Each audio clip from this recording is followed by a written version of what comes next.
សួស្តីបងប្អូនអស់គ្នាថ្ងៃនេះចង់និយាយរឿង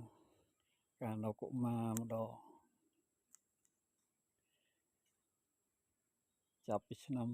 1975ខ្ញុំមានអារម្មណ៍ថាដឹងក្តីហើយខ្ញុំចាំបានកូនក្មួយចង់ដឹងអាចសួរមនុស្សចាប់ពីអាយុ60ឡើងបាន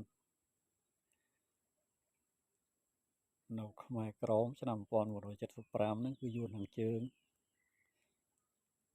បានដោះយួនខាងត្បូង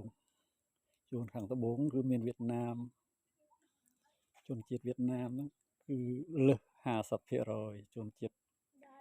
ខ្មែរយើងហ្នឹងប្រហែលជា40ទៅ45%យួនខាងត្បូងហ្នឹងអាមេរិកកាំងជាអ្នកគ្រប់គ្រងពេលនោះខ្មែរក្រមរស់មានសេរីភាពមានជីវភាពសមរម្យដល់ពេលយួនខាងជើងដោះបានភ្លាមវេទនាតែជនជាតិវៀតណាមហ្នឹងនៅខាងយួនខាងត្បូងហ្នឹងក៏រត់ចោលស្រុករត់ឡើងទៅអាមេរិកទៅស្រុកខ្មែរជាច្រើនដែរហើយខ្មែរក្រមហ្នឹងក៏រត់ច្រើនដែរព្រោះយួនជើងមកគ្រប់គ្រងគឺយួនកុម្មុយនីសគៀបសង្កត់រឹតបន្តឹងរស់វេទនាស្រែភ្លឺអីរឹបអូសដីស្រែរឹបអូសឲ្យយើងធ្វើស៊ីបន្ទុកស៊ីអីចឹងទៅពេលនោះខ្ញុំក៏រត់ឡើងមកដែរប៉ុន្តែខ្ញុំឡើងខ្ញុំធំហើយគេមិនដោះ75ហ្នឹងខ្ញុំឡើងមក88ហើយបានឡើងចឹងហើយខ្ញុំវេទនាក្នុងច្រើនឆ្នាំដែរតាំងពីអាយុក្រោម10ឆ្នាំរហូតដល់អាយុ19ឆ្នាំវេទនាដែរ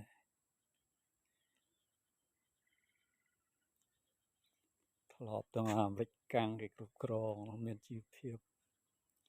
ដូចសរិនសប្តាហ៍ថ្ងៃយើងណាមានជីវភាពចឹងណាឬពេលយួនកុម្មុយនីសនេះវេទនាទោះសប្តាហ៍ថ្ងៃនេះក៏ដោយហើយខ្មែរក្រមគាត់មិនសូវហ៊ានរំលឹកមិនសូវហ៊ាននិយាយដែរគេរឹតបន្តឹងស្រួលមិនហ៊ានប្រាប់កូនចៅថាចាប់ពី75មកដល់ឆ្នាំប្រហែលនេះសេរីភាពដូចជាធូរស្រាលតិចម្ដងពេលគេកាន់អំណាចបានណែនដៃហើយគេក៏បធូរឲ្យតិចតួចដែរអញ្ចឹងណា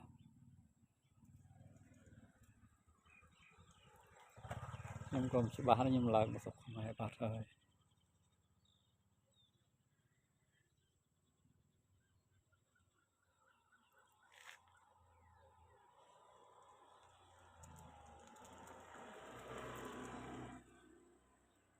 ស្រែភ្លឺក៏ដកហូត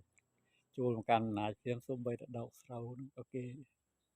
កំណត់ឲ្យយើងដែរឧទាហរណ៍គ្រួសារយើងមានសមាជិក5នាក់អញ្ចឹង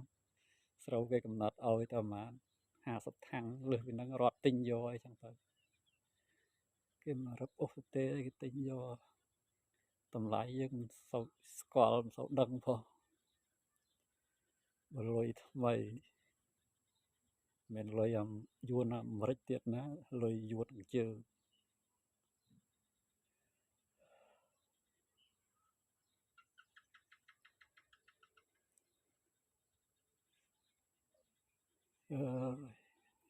ចាប់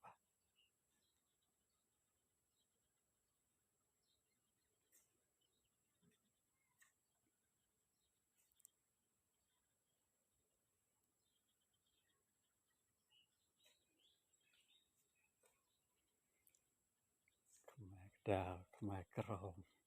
ខ្មែរលើ